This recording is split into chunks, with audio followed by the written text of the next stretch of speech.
Zweig Group invites all AEC industry leaders to the 2024 AEC Small Business and Entrepreneurship Forum, the premier event for small firms in the AEC sector. Experience innovative strategies and insights on May 21st, crafted by Zweig Group's industry experts. Engage in keynotes and interactive sessions focused on recruitment, retention, and business growth. Join Zweig Group for this unique networking opportunity and take your business to new heights. Secure your spot today and be part of the AEC industry's future. Visit zweiggroup.com for more information. The Zweig Group team looks forward to welcoming you.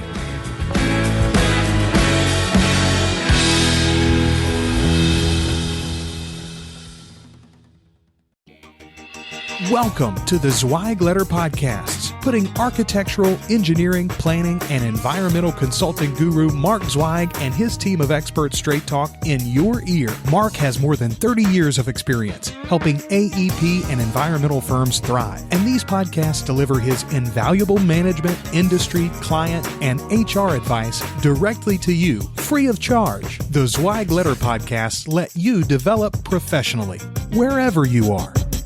Hey everyone, and thank you for joining us for another episode of the Zweig Letter Podcast. Our goal is to bring you some of the best and brightest minds that the AEC industry has to offer.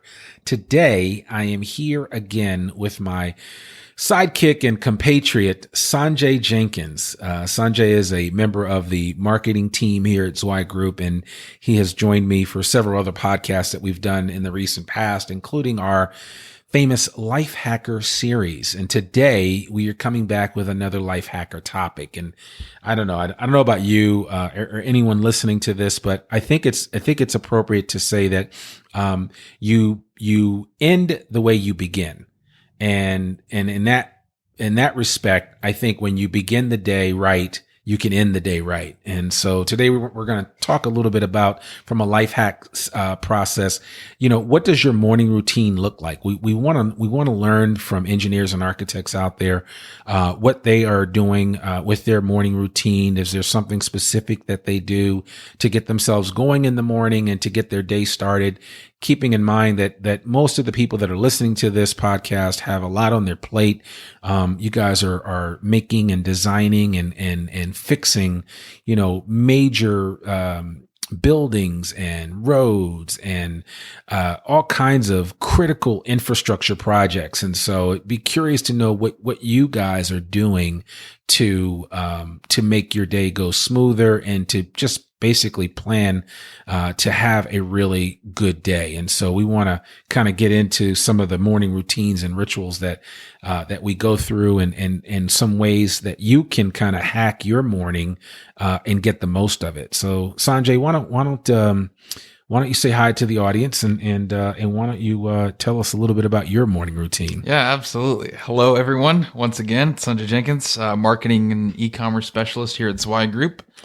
I always forget the e-commerce piece of it. That's the back end side. Exactly. No pun intended, folks. But yes, it is the back end side, but it's important. So no, definitely, it's the you don't hear about it if hopefully if everything's working, you don't know that I've done anything. But my morning routine, especially as of late, has been pretty frantic in that it's usually the alarm goes off, I hit the shower, get my clothes on. And, I'm in the car. Lately I've been having to, commute a lot from, Joplin, Missouri, which is about an hour and a half north of Fayetteville, where we're based in, to drop my little brother off at school every day, just to help out my family. And, as a result, things have been pretty off, the routine.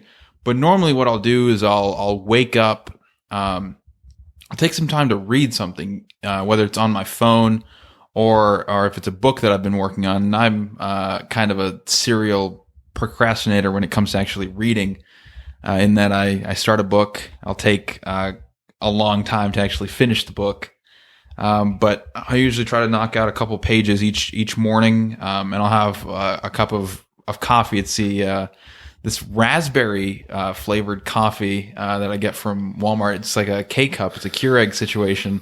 Yeah. Have to have that. That's like the only flavor I can really tolerate in the mornings. If it's not coffee, then I'll have a bit of tea. and then it's off to the races. Hit the shower, and then in the car at the office. That's really that's all I do.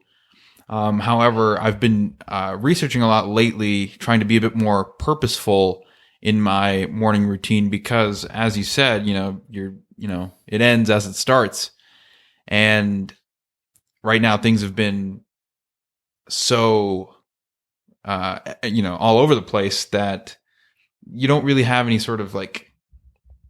There's not a whole lot of peace, right, that you can make with your day, and that carries over. That doesn't just stop on that day, and then it just completely resets. You do sort of whether it's like a rest issue, or maybe your mind is your stress. If it's like a physical rest versus like a mental rest, and just how much stress you're dealing with. Just doing some little things every morning can help you reduce the stress, the anxiety, all the little things that sort of like keep you from performing the way you want to be performing. Yeah.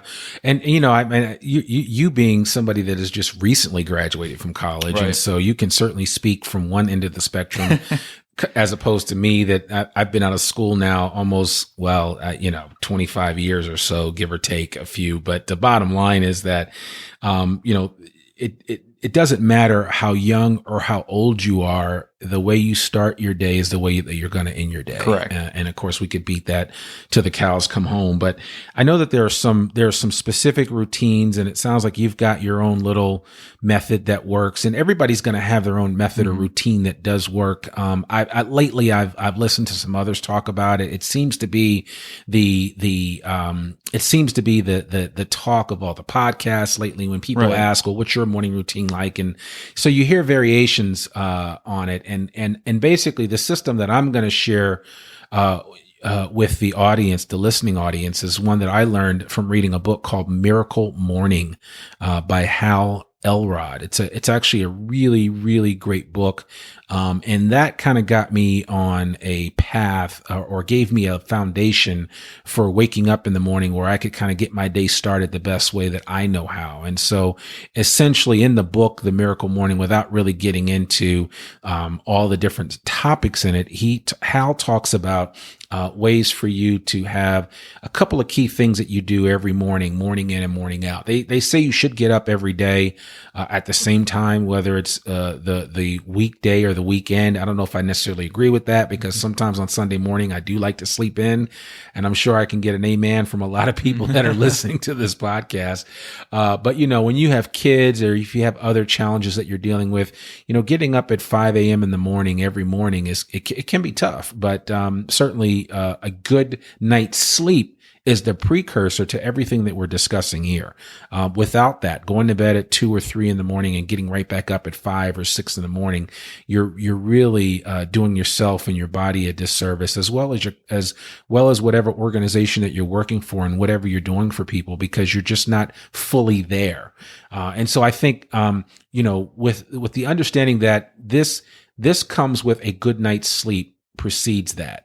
And so the Miracle Morning talks about a couple of things: that you wake up and, you have some time for prayer or meditation or whatever is important to you, just to kind of get some quiet space to be in. I mean, meditation has become a big thing now. There are apps out there like Calm and others where you can meditate for 5 to 10 minutes. And there is scientific studies that have shown the improved benefits of the mind with your focus and mental acuity when you take time in the morning to, basically meditate. Mm-hmm. The military is using it. Yeah. They've got their soldiers, actually just about every level of the military, people are using meditation to be more effective. Absolutely. Absolutely. So that's one thing. The other piece that the Miracle Morning Makeover talks about is journaling, kind of writing down and getting some of your thoughts out of your head and onto paper. And there's something about the tactile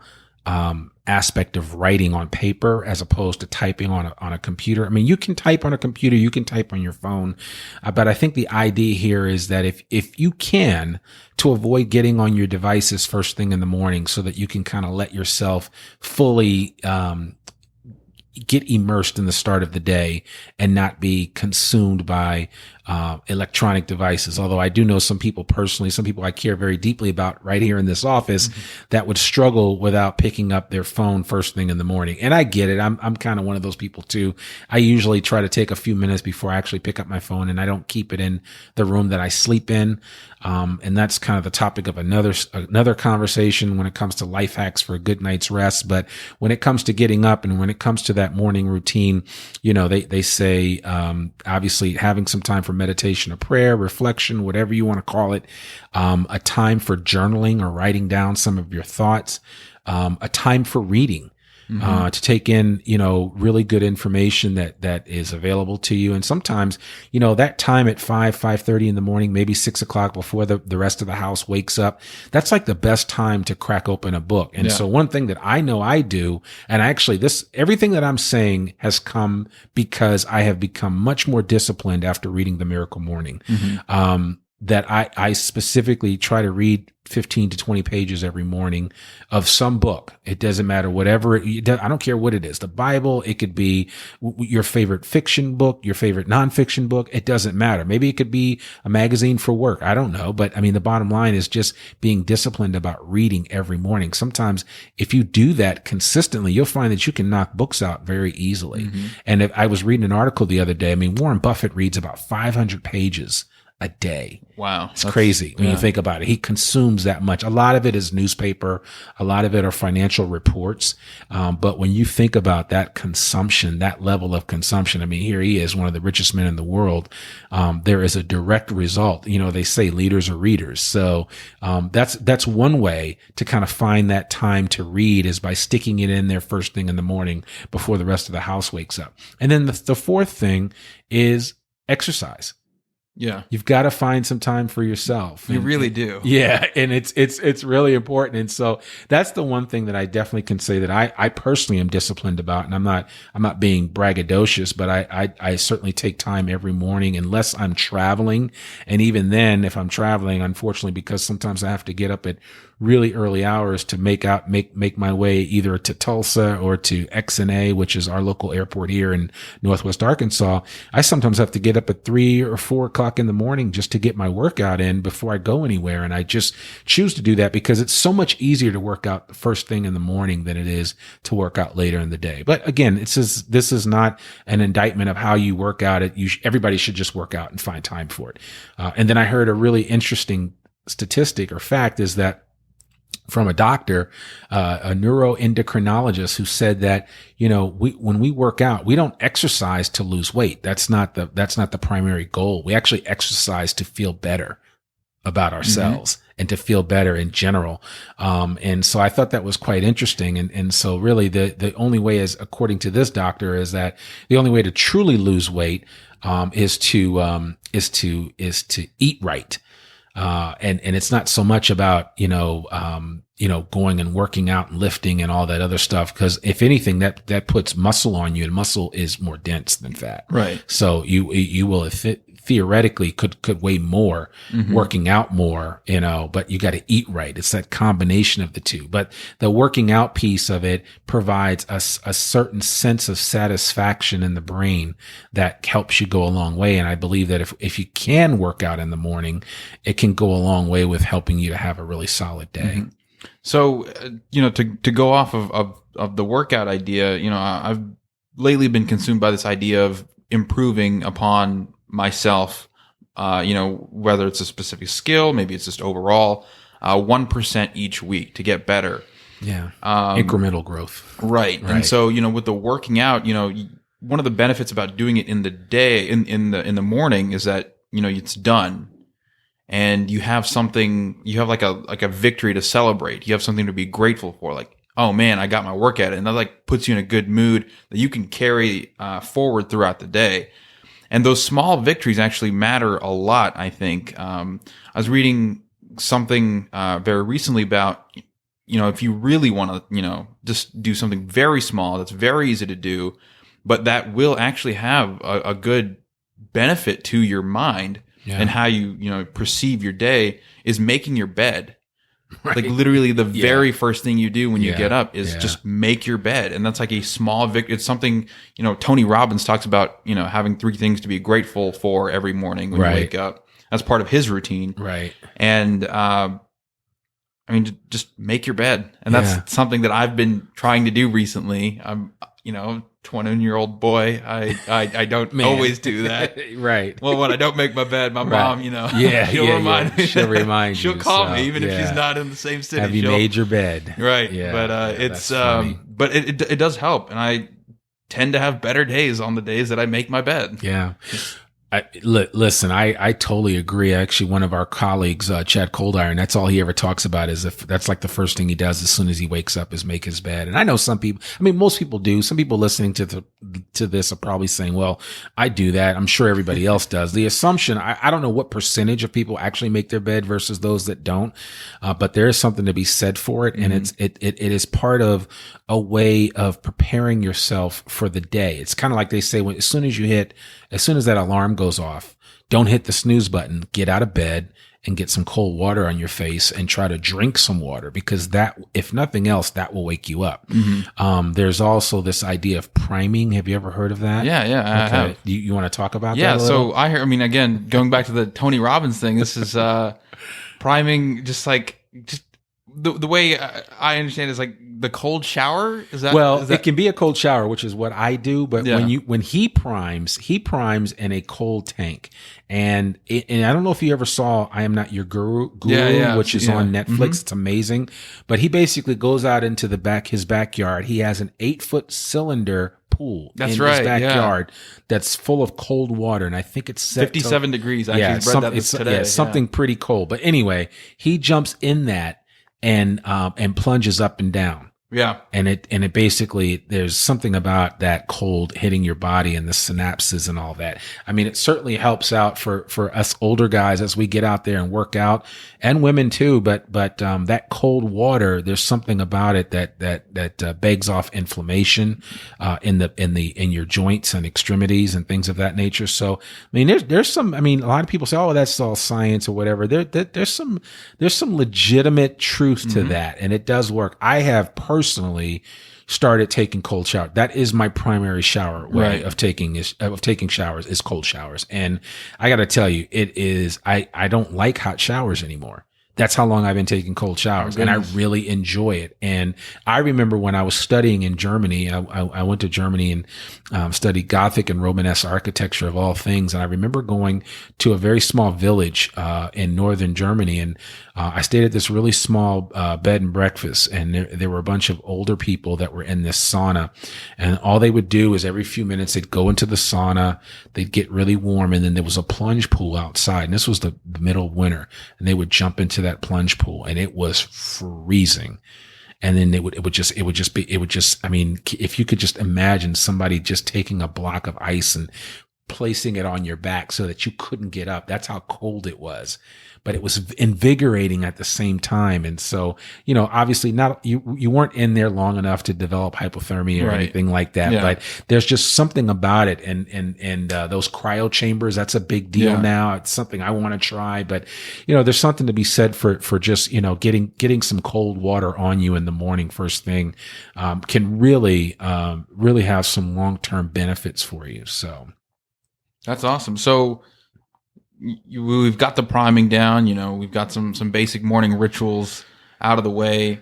What's next? What do you put in your body? What kind of food, what kind of beverages do you have first thing in the morning? I think it's going to be different for different people, and I think I feel like you're kind of setting me up because of my bullet coffee. Do. That's exactly what my bulletproof coffee. That was routine. A leading question. So it was definitely a leading question. Anyway, I'm a big fan of bulletproof coffee, and bulletproof coffee is essentially take your best black cup of coffee. I usually make an espresso with Italian coffee, and then I mix it with about a pat of about a teaspoon's worth of grass-fed butter, and then I put that into a blender with MCT oil. And those are medium chain triglyceride oils. And you can find them in coconut, and there's a couple of other flavors that they serve them in. And Dave Asprey, the guy that founded Bulletproof Coffee, he's got some, single solution methods of creating bulletproof coffee for the everyday person. But this is what I do every morning. And I have this coffee and I take in these good fats. And the thing that I've found in drinking this coffee, it's about, 8 to 12 ounces, with the grass-fed butter, with the MCT oil, that it is an appetite suppressant, but it also gives me good fats that allows me to circulate. And I've had my blood tested and done all this, and I'm highly suggesting that anybody that wants to put butter in their coffee and MCT oil needs to do a blood test. And I'm putting all those disclaimers out there, so don't just say Randy said to do this and do that. I listen to a lot of different programs. I've learned a lot, but I follow Dave Asprey, who talks about brain health, and one of his routines is this bulletproof coffee. And I kept hearing about it. I said, well, I've got to try it. So I've been doing it regularly now for about 7 or 8 months. I had a blood test before I started doing it, just to kind of see what my baseline was, where I was. My blood had my cholesterol levels have actually gone down. Oh, wow. On grass-fed butter and MCT oil, which I basically take it 5 to 6 days a week. Mm-hmm. And I have it first thing in the morning.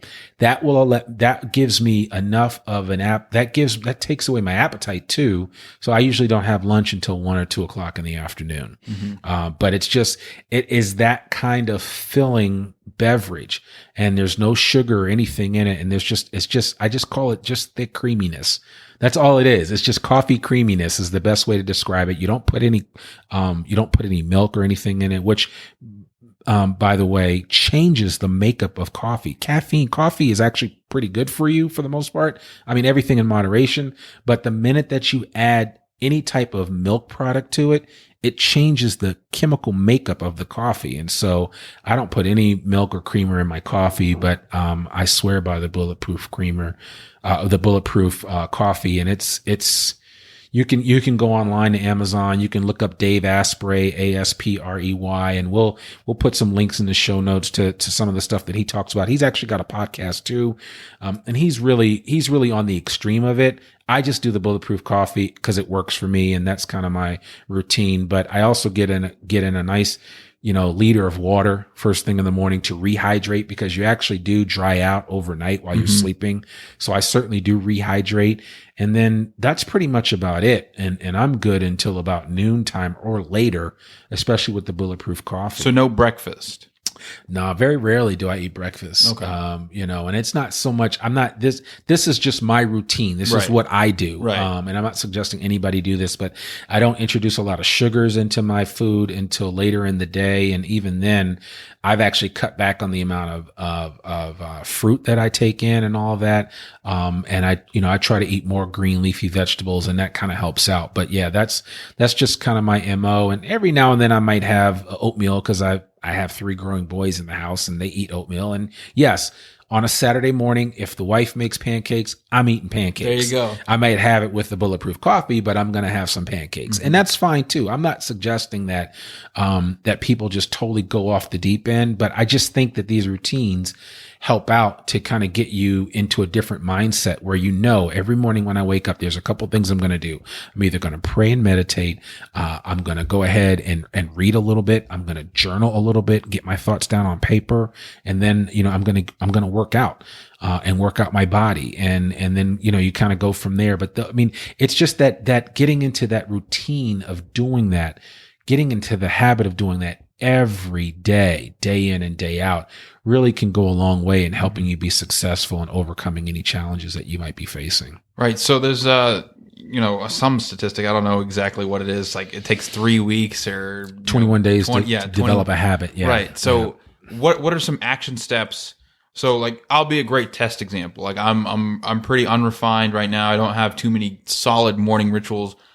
What would be the path of least resistance to start doing these consistently? Because like the consistency part is the real key here. Mm-hmm. You can do it 2 days, you're not going to see the benefit. Right. It's that you got to have that X% improvement over a sustained period of time to actually see it. So what would be, since you've been doing it, you've been doing bulletproof coffee for 7 to 8 months, you've been exercising every morning for, however long. I know I see just so you know, I see Randy every time. By the time I wake up and I pull up Instagram in the morning, Right. Randy has already gone on a run and posted about it. Yeah. And like has done like an anchor recording. Yeah, and he's with my rise and grind post, Yeah. I kind of get up in the morning and definitely do that just as a way of, kind of getting the day started right. So yeah, I mean, I think it's just getting into the habit of doing that. And again, these habits, they start with the simple first step. Right. And I'm not suggesting something to somebody that's difficult to do. I just think you have to kind of make time for it. And I know in this industry, in the design space and construction space, people are constantly busy. I mean, we're burning the candle on both ends here, even at Zwei Group. And so I know what it's like for our clients, and I know what they go through. And, when you're working on a deadline, you've got projects going out, there is that one little space where if you can kind of give yourself that 1 hour in the morning to get yourself organized and just make it for you, even if you break it up into do those 4 things that we mentioned in 15-minute blocks, 15 minutes of, prayer or meditation, 15 minutes of reading, 15 minutes of journaling, and 15 minutes of exercise. You do that in a routine, it will make a difference in the long run. It will make a difference in your performance. It'll make a difference in your outlook, because you'll feel like, wow, I get more done. We've heard that saying before, in the military, in the Army, I think the Army, these guys get more things done before 9 a.m. than most people do in a day. And, you listen to some of these guys. There's Jocko Willink, Willink. I think it's Jocko Willink, he's a ex-Navy SEAL, retired, and, he served his country well for many years, but one of the things he talks about is getting up at 4:45 every morning, morning in and morning out, 7 days a week. It's just because by the time he gets to 7 or 8 o'clock, he's already done more than most people will do the whole day. And he's still got the whole day to have. When you think of it, you're like, man, that's right. It's true. It's just that getting over that mental block of getting up that early. Look, I have a hard time, and I get up at 5:15 every morning, and I have a hard time with that. It's not easy, but, God bless him, because that extra half hour means everything in the world from 4:45 to 5:15. So I'll take it every day. I'm not Jocko, but I mean, he certainly, makes a case for how you get into that routine. It can make a difference for you. So yeah, I really see that, in terms of a hack, the hack is simply getting into a routine that works well for you, whatever it is. Don't do Randy's routine. Don't do Sanjay's routine. Don't do Jocko's routine, or Tony Robbins for that matter. Do your routine. Do you, and do it the best way that you know how.